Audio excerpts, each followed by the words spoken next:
Okay, so today I would love to show you this. I'm just going to play a little piece of it. It is called Weird Real Life Flea Circus, and it has been put on YouTube by British Pathé. And please do subscribe and like this video, and I'm going to use it as an analogy for what we are experiencing today. So here we go. Smallest show on earth, Miss Your Robert's Tame Flea Circus. But don't come too close. Those microbes are man-eaters. And what a show it is. Ali Baba and the 40 Fleas.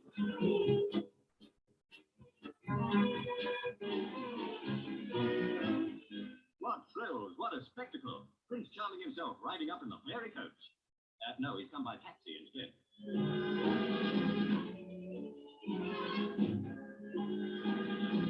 And so to the ball. For Jitterbug's benefit. Just when everything's going fine, pandemonium breaks out. Yeah, so I'm going to stop the screen share. Hi, everybody. It's Karen Holton, and today we're going to talk about the flea circus. So what I just showed you was a clip of a real flea circus. They were popular back in the late 1800s, early 1900s. And everybody was astounded that they could train fleas to do all these different things. If you do some more research with a search engine, you can find all kinds of old clips of these flea circuses.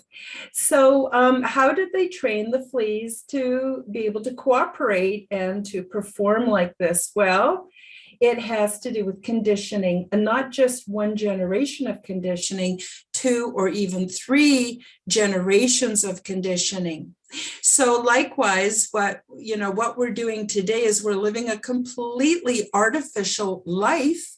Why? Because our parents, our grandparents, and our great-great-grandparents were conditioned to behave a certain way within society, to follow certain rules.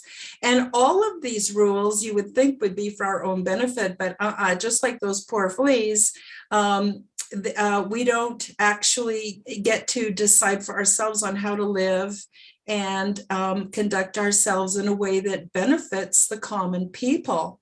And the reason is because the ruling class makes all the rules and has everything the way they need it for their ego and for their psychopathy. So just like the fleas, what they did with them to train them was, as soon as they were born or hatched or whatever fleas are, they would go into a little petri dish where their whole lives they would never be able to jump more than a tiny little distance that the petri dish allowed. And the same thing for if they want them to just go forward in a line, they would put them in little containers. So they never knew anything different. All they knew was that they knew that they could go forward and eventually they would be fed. That's all they knew. They didn't know they could go side to side or backwards. They didn't know. They didn't know that fleas can really jump. They can really jump, like a foot, 2 feet high off of a cat. But they didn't know that. And so what they did was they then took the baby fleas from that generation, did it again. And by the 3rd generation, they had lost their ability to find their own natural way. They couldn't jump, they couldn't go side to side, depending on the kind of conditioning that was done to them. Excuse me, depending on what kind of conditioning was done to them, that's all they could do. And so they were able to have these little performances that they called flea circuses, and people paid money to go and see them. Well, very much like that, we are many generations where we've been conditioned. We've been conditioned all different kinds of ways. We've been conditioned with negative consequences. We've been conditioned with being fooled, especially that is so obvious today within the media.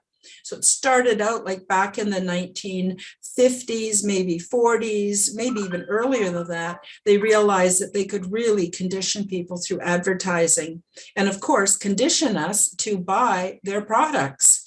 And as time went by, it became more and more evident that some of these products are not good for us. A lot of what's going on in the medical industry is not good for us. There's the whole industrial military complex. Well, now tied into that is religion, tied into that is all the media, tied into that is everything we experience. So now we don't know that we could do it differently. But the good news is, for those of you who haven't done so already, please do some research into Project Looking Glass.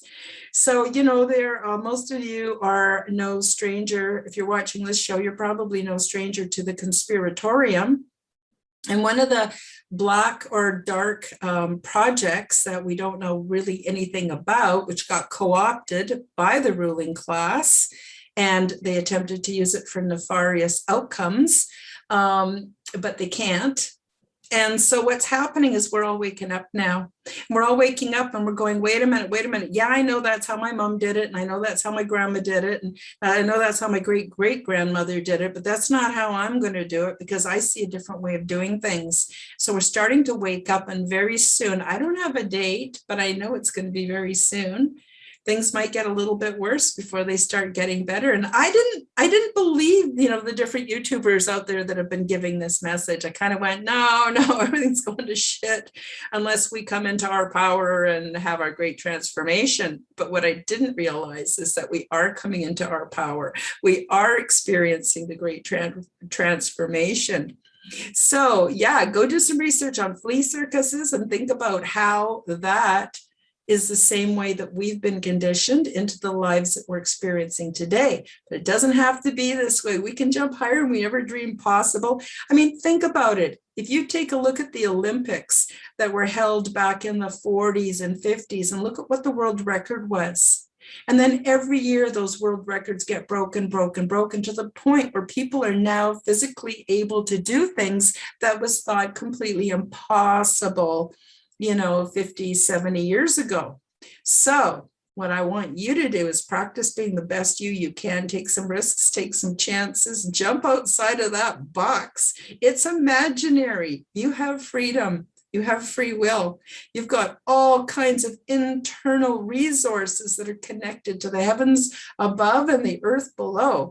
There's no stopping us. So I just wanted to put that out for you, and hope it stays on YouTube, because I did use that little short clip from somebody else's video, but I clearly also showed you where to go to find out more information from them. So I've stated the source, and I have also I still recommend that you subscribe and like that video, because it's these kind of, oops, my phone. And so that's my message for today. We're not fleas, and we're not living in a flea circus. We're free people, and we can make decisions on what's good for us. We can live together in happiness and peacefulness and joy. There's no stopping us. So I just wanted to say that to you today. So until next time, it's Karen Holton signing off, and hope you're having a lovely, lovely week. We'll talk to you soon.